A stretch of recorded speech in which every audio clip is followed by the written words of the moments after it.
அனைவருக்கும்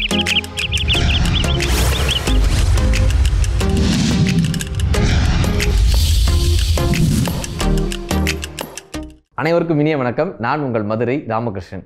திக்கு தெரியாத ஒரு காட்டில் நம் கைகளை பிடித்து வழிகாட்டுபவர் ஒரு கிடைத்தால் அவர் எப்படி நம்மை சரியான இடத்திற்கு கரை சேர்ப்பாரோ அப்படி இன்றைக்கு வாழ்க்கையில் திக்கு தெரியாமல் இருக்கக்கூடிய மாணவர்களுக்கு அடுத்து நாம் என்ன செய்ய வேண்டும் என்று யோசித்துக் கொண்டிருக்கக்கூடிய மாணவர்களின் வழிகாட்டியா இருக்கக்கூடிய டாக்டர் கிரண் சார் தான் இன்றைக்கு நம்மோடு இருக்கிறாங்க. மாணவர்களுடைய வழிகாட்டுதலுக்கும் அடுத்து வாழ்வில் எதை தேர்ந்தெடுக்கலாம் என்று நமக்கு தெளிவாக புரிய வைப்பதற்காகவும் மரியாதைக்குரிய டாக்டர் கிரண் சார் நம்மோடு இருக்காங்க. வணக்கம் சார். வணக்கம் சார். மகிழ்ச்சி. நீங்கள் குட் மார்னிங் ஆதித்யன்ஸுக்கு வந்தமைக்கும் ஆதித்யா தொலைக்காட்சியில் வந்தமைக்கும் ரொம்ப ரொம்ப நன்றிங்க சார். ரொம்ப நன்றி. நான் நன்றி தெரிவிச்சுக்கிறேன் நீங்களை கூப்பிட்டதுக்கு. சார் உங்களுக்கு விட்டு ஒரு சில வார்த்தைகள் சார். கண்டிப்பாக சார். நான் டாக்டர் கிரண்குமார் மணிவண்ணன், தனியார் பொறியியல் கல்லூரியில் பேராசிரியராக பணிபுரிஞ்சிட்ருக்கேன். இந்த ஃபீல்டில் கிட்டத்தட்ட ஒரு 10 வருஷங்கள் ஒரு அனுபவம் இருக்குது எனக்கு. ஓகே. அதனால் இப்போ முக்கியமாக பசங்க தடுமாறுறதே இந்த +2 முடிச்சதுக்கப்புறம் தான். ஆமாம். அதனால் அவங்களுக்கு முடிஞ்ச அளவுக்கு நம்மளுக்கு தெரிஞ்சதை ஷேர் பண்ணலாமே அப்படிங்கிற நோக்கத்தில் சில இது பயணிச்சிட்ருக்கோம். சார், இப்போ ஒரு 6வது படிக்கக்கூடிய பையனுடைய பெற்றோர்களுக்கு ஒரு பதட்டம் இருந்துகிட்டே இருக்குது சார். ஏன்னா 6 வருஷத்தில் என் பையன் 12வது வந்துடுவான், அடுத்து ஒரு 10வது வந்துட்டானா ஐயோ இன்னும் 2 வருஷத்தில் வந்துடுவான். இப்போ இந்த பசங்க எந்த வயதிலிருந்து இந்த போட்டி தேர்வுகளுக்கெல்லாம் தன்னை தயார்படுத்திக்கலாம், எப்படியான தன்னுடைய வாழ்வியல் முறையில் அமைச்சுக்கணும் சார்? கண்டிப்பாக சார், ஒரு நல்ல கேள்வி. ஏன்னா நீங்கள் சொன்ன கேள்வியிலேயே ஒரு விடை உள்ள மறைஞ்சிருக்கு. என்னன்னா இந்த பதட்டம்ங்கிறது இப்போ மாணவர்களை விட பெற்றோர்கள் தான் அதிகமாக இருக்கு. பெற்றோர்கள் வந்து அவங்க பதட்டத்தை மாணவர்கள்ட்ட திணிச்சிடுறாங்க. அது என்ன ஆயிடுதுன்னா ஒரு கன்ஃபியூஷன் ஏற்படுத்திடுது மாணவர்களுக்கு. முக்கியமாக பார்த்தீங்கன்னா இந்த +2 படிக்கிற பசங்களுக்கு முடிச்சுட்டு என்ன கோர்ஸ் நம்ம சூஸ் பண்ண போகிறோங்கிறது வந்து $1 மில்லியன் கொஸ்டின். என்ன ரீசன்னா 2 விஷயம் சார். ஒன்று, அவங்களோட அந்த ஏஜ் கிளாரிட்டி, அந்த ஏஜ் ஃபேக்டர் வந்து ஒரு மிகப்பெரிய ஒரு ரீசன். ஏன்னா ஒரு ப்ராப்பர் கிளாரிட்டி இருக்காது. பாவம் இப்போ ஸ்கூல் முடிச்சுட்டு ஒரு குழந்தைங்க அவங்க திடீர்னு வந்து நீ வந்து ப்ரொஃபஷனல் ஆக போகிற, நீ வந்து லைஃப்பை நீ தீர்மானிக்க போகிற அப்படின்னா அவங்களுக்கு ஒரு மிகப்பெரிய ஒரு இடத்துக்கு மேலே சுமையை தூக்குற மாதிரி ஆகிடும். 2வது விஷயம், ஏகப்பட்ட வெரைட்டிஸ் இருக்குது. இந்த இன்ஜினியரிங்காக இருக்கட்டும், ஆர்ட்ஸாக இருக்கட்டும், மெடிக்கல்னு சொல்கிறோம், மெடிக்கல்லே கிட்டத்தட்ட 7-8 வெரைட்டிஸ் இருக்குது. இன்ஜினியரிங்லேயே கிட்டத்தட்ட 100 கோர்ஸ் மேலே இருக்குது. ஸோ அப்போ இவ்வளோ வெரைட்டிஸ் நம்ம கொடுத்தோம் அப்படின்னா அதில் எதை சூஸ் பண்ணுறது ஒன்று. 2வது, இந்த சொசைட்டல் ப்ரெஷர். நம்ம சூஸ் பண்ற கோர்ஸ் வந்து எங்க தப்பாயிடுமோ அப்படிங்கிற ஒரு பதட்டத்திலே மாணவர்கள் வந்து நிறைய பேர் வந்து வேற மாதிரி முடிவுகளை மாற்றி எடுத்துறாங்க ஒரு குழப்பத்தில். ஸோ இது எல்லாமே தவிர்க்கணும் அப்படிங்கிறதுனால தான் இந்த மாதிரி நிகழ்ச்சிகளை மாணவர்கள்ட்ட கொண்டு போய் சேர்க்கணும். அவங்களுக்கு ஒரு கரெக்டான நம்ம ரூட்டை காமிச்சிட்டோம் அப்படின்னா அவங்களே பார்த்துப்பாங்க. சார், இப்போ இந்த ப்ரொஃபஷனல் கோர்சஸ் நீங்கள் சொல்லுங்க சார், இப்போ வெளிநாடுகளில் சென்று படிக்கிறதுக்கும் நம்ம ஊரில் படிக்கிறதுக்கும் என்ன வித்தியாசம் சார்? வித்தியாசம்னு பார்த்தீங்கன்னா கோவிட் சிச்சுவேஷனுக்கு முன்னாடி இருந்த ஃபீல்டு வேறு, இப்போ கொரோனாக்கு அப்புறம் இருக்கக்கூடிய ஃபீல்டு வேறு. குறிப்பாக பார்த்தீங்கன்னா இப்போ இன்ஜினியரிங் எடுத்துக்கோங்க. இன்ஜினியரிங்கில் வந்து ஏகப்பட்ட கோர்ஸ் இருக்குது. அந்த ஏகப்பட்ட கோர்ஸில் அதிகமாக இப்போ ரீசெண்டாக ஒரு 3 வருஷமாக எல்லாரும் போய் தேர்ந்தெடுக்கிறது பார்த்தீங்கன்னா இந்த ஆர்டிஃபிஷியல் இன்டெலிஜென்ஸ் அப்படின்னு சொல்லக்கூடிய இந்த ஏஐ அப்படின்னு சொல்லுவாங்க. அதில் AIDSன்னு இருக்குது, ஆர்டிஃபிஷியல் இன்டெலிஜென்ஸ் டேட்டா சயின்ஸ் அப்படின்னு சொல்லுவாங்க. AIML இருக்குது, ஆர்டிஃபிஷியல் இன்டெலிஜென்ஸ் மெஷின் லேர்னிங் அப்படின்னு சொல்லுவாங்க. இது எல்லாமே வந்து பார்த்தீங்கன்னா computer science and IT, information technology, இதை பேஸ் பண்ணி வரக்கூடிய டிபார்ட்மெண்ட்ஸ்.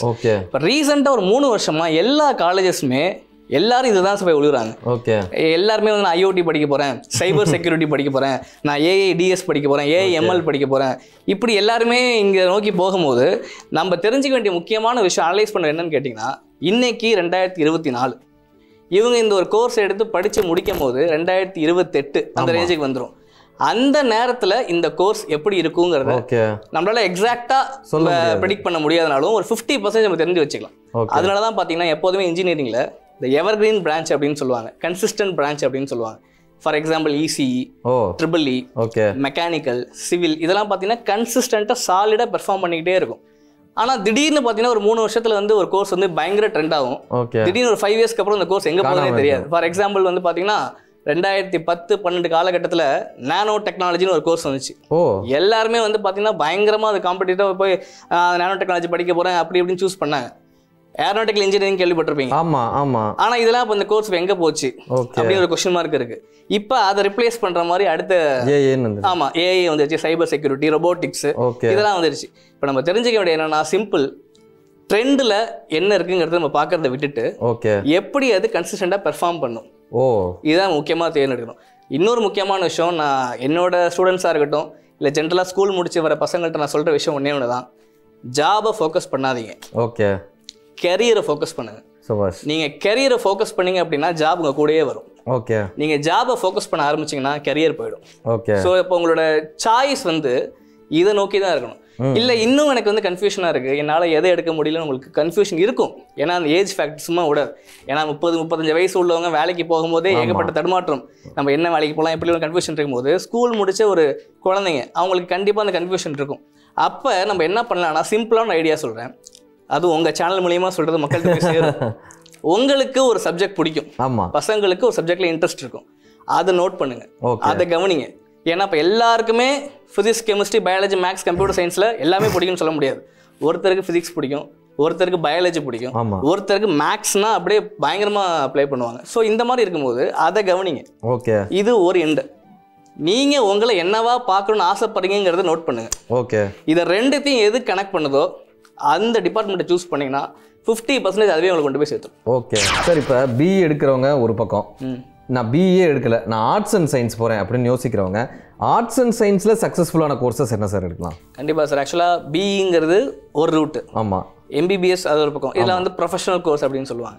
பட் ஆனால் ப்ரொஃபஷனல் கோர்ஸ்க்கு ஈக்குவலாக நீங்கள் சொன்ன மாதிரி ஏகப்பட்ட ஆர்ட்ஸ் கேட்டகரி வந்துருச்சு. ஆர்ட்ஸில் வந்து சப்ஜெக்ட்டுக்கு ஏற்ற மாதிரி கோர்ஸ் இருக்குது. ஓகே. உங்களுக்கு பிடிச்சதுக்கு ஏற்ற மாதிரி கோர்ஸ் இருக்குது. இன்னும் சொல்ல போனால் நிறைய பேருக்கு வந்து பார்த்தீங்கன்னா அவங்களோட இன்ட்ரெஸ்ட். ஓகே. ஃபார் எக்ஸாம்பிள் இப்போ வந்து ஒரு சில பேருக்கு வந்து லா பிடிக்கும், ஒரு சில பேருக்கு பாட்னி பிடிக்கும், ஒரு சில பேருக்கு ஜுவாலஜி பிடிக்கும், ஒரு சில பேருக்கு லாங்குவேஜ் பிடிக்கும். ஸோ அவங்க எது நோக்கி அவங்க இன்ட்ரெஸ்ட் இருக்கோ அதுக்கேற்ற ஒரு கோர்ஸ் இருக்குது ஆர்ட்ஸில். ஸோ நீங்கள் எல்லாமே நம்ம இன்ட்ரெஸ்ட் தான் சார். நம்ம இன்ட்ரெஸ்ட் எதை நோக்கி போகுது, அந்த இன்ட்ரெஸ்ட்டை நம்ம எப்படி கொண்டு போகிறோம், அந்த ஸ்கில்லையும் நம்மளோட ஸ்கில்லையும் எப்படி வந்து மேட்ச் பண்ணுறோம். ஓகே. ஃபார் எக்ஸாம்பிள் இப்போ நிறைய பேர் இது கொண்டு வந்துட்டாங்க. கம்பெனி செக்ரட்டரிஷிப்னு ஒரு கோர்ஸ் இருக்குது. ஆமாம். ஹோட்டல் மேனேஜ்மெண்ட்டும் ஒரு கோர்ஸ் இருக்குது. அந்த ஹோட்டல் மேனேஜ்மெண்ட் கோர்ஸ்லாம் வந்து பார்த்தீங்கன்னா கிட்டத்தட்ட வந்து ஒரு என்டையர் அந்த பில்டிங் ஸ்ட்ரக்சரையும் எப்படி வந்து ஒரு ஆள் மேனேஜ் பண்ணுறாங்க, ஃபுல் அண்ட் ஃபுல் ஸ்டடிஸ் அதை பற்றி தான் இருக்கும். கம்பெனி செக்ரட்டரிஷிப் அதுதான். நீங்கள் தான் வந்து அங்கே ஃபுல்லாக வந்து ஃபுல்லாக எல்லா வரைக்கும் நீங்கள் தான் பார்க்கணும். அப்போ அதுக்கு எப்படி ஆளுமை உங்களுக்கு இருக்குது. ஸோ இதெல்லாம் டெவலப் பண்ணுறது தான். ஸோ லாங்குவேஜ் கோர்ஸ் இருக்குது, சொன்ன மாதிரி மேனேஜ்மெண்ட் கோர்ஸ் இருக்குது, கம்ப்யூட்டர் அப்ளிகேஷன்ஸ் கோர்ஸ் இருக்குது, பிசிஏம்பாங்க, பிபிஏம்பாங்க. ஆனால் ஆர்ட்ஸை பொறுத்த வரைக்கும் நீங்கள் முடிச்சுட்டு கண்டிப்பாக ஒரு பிஜி பண்ணாதான் ஓகே நல்ல நம்ம கண்டிப்பாக. சார் இந்த போட்டித் தேர்வுகளுக்கு என்ன மாதிரியான, இப்போ ஒரு 8வது படிக்கிற 9வது படிக்கக்கூடிய பையன் இருக்காங்க சார், போட்டித் தேர்வுகளுக்கு என்ன மாதிரியான போட்டித் தேர்வுகளுக்கு அவங்களை வந்து தயார்படுத்த வேண்டிய சூழ்நிலைக்கு இன்னைக்கு இருக்கும்? கண்டிப்பாக சார். நம்ம தமிழ்நாடை பொறுத்த வரைக்கும் நம்மளோட ஸ்டூடெண்ட்ஸ் வந்து லேக் ஆகிறது இந்த நீங்கள் கேட்ட இந்த கொஸ்டின்ல தான். ஆமாம். போட்டி தெரியாது எனக்கு ரீசெண்டாக இப்போ கொஞ்சம் அதர் ஸ்டேட் ஸ்டூடெண்ட்ஸோட என்னென்ன இருக்குன்னே தெரிய மாட்டேங்குது. கண்டிப்பாக ஏன்னா நம்ம அதை பற்றி டிஸ்கஷன் இங்கே இல்லை. நம்ம ரீசெண்டாக அதர் ஸ்டேட் ஸ்டூடெண்ட்ஸோட கொஞ்சம் இன்ட்ராக்ஷன்ஸ்லாம் மேக் பண்ணும்போது பார்த்தீங்கன்னா அவங்களோட அந்த ப்ரிப்பேர் ஆகிற இந்த விதமே அது நோக்கி தான் இருக்கு. ஓகே. முடிக்கிறோம், என்ன எக்ஸாம் எழுதுறோம், எங்கே போகிறோம். கரெக்ட். ஆனால் இங்கே அப்படி கிடையாது. ஆமாம். முடிக்கிறோம், என்ன ஜாப் கிடைக்குது, போய் செட்டில் ஆயிரும். உண்மை. ஸோ இதுதான் இங்கே விஷயம். அதனால வந்து பார்த்தீங்கன்னா இந்த கேட் எக்ஸாம்லாம் வந்து பார்த்தீங்கன்னா நம்மளோட பார்ட்டிசிபென்ட்ஸ் ரொம்ப கம்மியாக இருக்காங்க. ஓகே. இதில் இன்னொரு விஷயம் கேட்டிங்கன்னா இந்த யூபிஎஸ்சி எக்ஸாம் எல்லாருக்குமே தெரியும். ஆமாம். யூனியன் பப்ளிக் சர்வீஸ் கமிஷன் எல்லாருக்குமே தெரியும். அதில் கிட்டத்தட்ட வந்து ஒரு 22 கேட்டகரி இருக்குது. இது எல்லாருமே வந்து கொஞ்சம் காலேஜ் முடிக்கிற டைமில் தான் பற்றி ஐடியா வந்து உள்ளே போகிறாங்க. ஆமாம். ஆனால் அந்த இன்ஜினியரிங் ஸ்டூடெண்ட்ஸ்க்காகவே ஒன்று இருக்குது. ஓகே. எப்படி நம்ம ஐஏஎஸ் அப்படின்னு சொல்கிறோமோ அதே மாதிரி ஐஇஎஸ்ன்னு ஒன்று இருக்குது. அது வந்து இந்தியன் அட்மினிஸ்ட்ரேட்டிவ் சர்வீஸ். நீங்கள் முடிச்சிங்கன்னா கலெக்டர் ஆகலாம். இது வந்து Indian engineering service. Only engineering students மட்டும் தான் இதுக்கு எலிஜிபிள். அப்படி இந்த எக்ஸாம் அட்டன் பண்ணுறதுக்கு. இந்த எக்ஸாம் நீங்கள் குவாலிஃபை பண்ணீங்க, பாஸ் பண்ணிட்டீங்க, கிளியர் பண்ணிட்டீங்க அப்படின்னா ஒரு மிகப்பெரிய ஒரு கவர்மெண்ட் செக்டாரோட கம்பெனியில் நீங்கள் பெரிய போஸ்டிங்கில் இருக்கலாம். ஓகே. ஈக்குவலன்ட் டு கலெக்டர்னு வச்சுக்கோங்களேன். இது வந்து இன்ஜினியரிங் ஸ்டூடெண்ட்ஸ்க்கே தெரியாது. இதுதான் இந்த ஐஇஎஸ்னு ஒன்று இருக்குங்கிறதே பாதி பேருக்கு தெரியாது. நம்ம பசங்க நாட்கள் முடிச்சிட்டாங்களே இந்த மாதிரி ஒரு விஷயம் இருக்கு. கண்டிப்பா. அதே மாதிரி பாருங்க, இப்ப பெல் எடுத்துக்கோங்க. பெல்னா திருச்சியில ஒரு பெல் இருக்கு, பாரத் ஹெவி எலக்ட்ரிக்கல்ஸ் லிமிடெட்னு சொல்லுவாங்க. பெங்களூர்ல ஒன்று இருக்கு, ராணிப்பேட்ல. ஆமா, பெங்களூர்ல ஒன்று இருக்கு, பாரத் எலக்ட்ரானிக்ஸ் லிமிடெட்னுபாங்க. இதெல்லாம் ஜஸ்ட் ஒரு எக்ஸாம் தான். அந்த எக்ஸாம் நம்ம கிளியர் பண்ணிட்டாலே ஆட்டோமேட்டிக்கா கோ த்ரூ ஆயிடலாம். இதுல எல்லாம் மேஜரா வந்து அவங்க ஃபோக்கஸ் பண்றது engineering students. Okay. So engineering candidates அதிகமாக சூஸ் பண்றாங்க. அதுக்காக ஆர்ட்ஸ் படிச்சா இல்லையா அப்படி கிடையாது. ஆர்ட்ஸ் நீங்கள் படித்தாலுமே நீங்கள் கரெக்டான கோர்ஸ் எடுத்து சூஸ் பண்ணி நீங்கள் கவர்மெண்ட் செக்டர் ப்ரிப்பேர் பண்ணால் ஈஸியாக கோ த்ரூ பண்ணலாம். அது டிஎன்பிசியாக இருக்கட்டும், நம்ம நார்மல் பேங்க் எக்ஸாமாக இருக்கட்டும், ஆர்ஆர்பியாக இருக்கட்டும். ஸோ இங்கே வந்து டிமாண்ட் அதிகமாக இருக்குது சார். ஓகே. ஏகப்பட்ட வேலை வாய்ப்புகள் இருக்குது.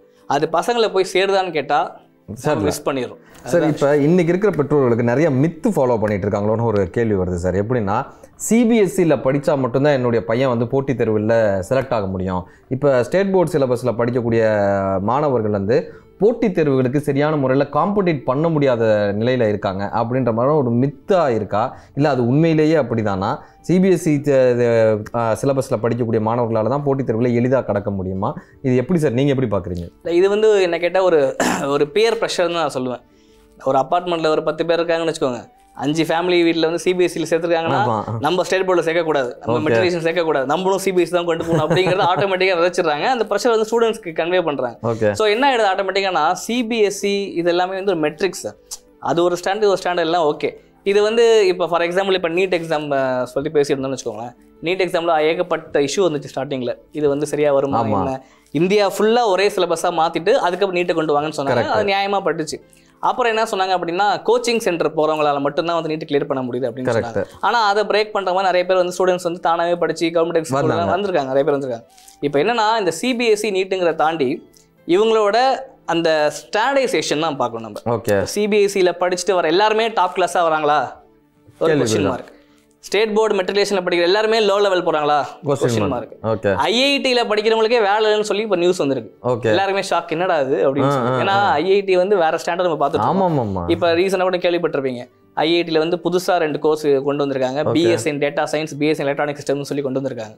ஸோ எல்லாருமே உள்ளே கொண்டு வரதுக்கான ஒரு வாய்ப்பாக நம்ம பார்த்துட்டு இருக்கோம். அப்படி இருக்கும்போது ஐஐடியில் படிக்கிறவங்களுக்கு வேலை இல்லைங்கிறது நெகட்டிவாக ஸ்ப்ரெட் ஆகிடும். ஏன்னா நம்ம சொசைட்டியில் வந்து பாசிட்டிவ் நெகட்டிவ் தான் ஃபாஸ்ட்டாக ஸ்ப்ரெட் ஆகுது. ஓகே, அப்போ அந்த சிபிஎஸ்சியில் படிக்கிறதா சரி, state board matriculation what ever it is, கான்செப்டை புரிஞ்சுக்கிட்டு கரெக்டான டிசிஷன் அவங்க எடுத்தாங்க அப்படின்னா ஓகே, அவங்களோட சக்ஸஸ் யாரும் தடுக்கவே முடியாது. சிறப்பு சிறப்பு சிறப்பு சார். கிட்டத்தட்ட எல்லாமே இந்த கேரியருக்கு என்னென்ன பண்ணணும் அப்படின்றது ரொம்ப ஒரு தெளிவான ஒரு பகிர்தலாக இருந்தது சார் உங்களோடது.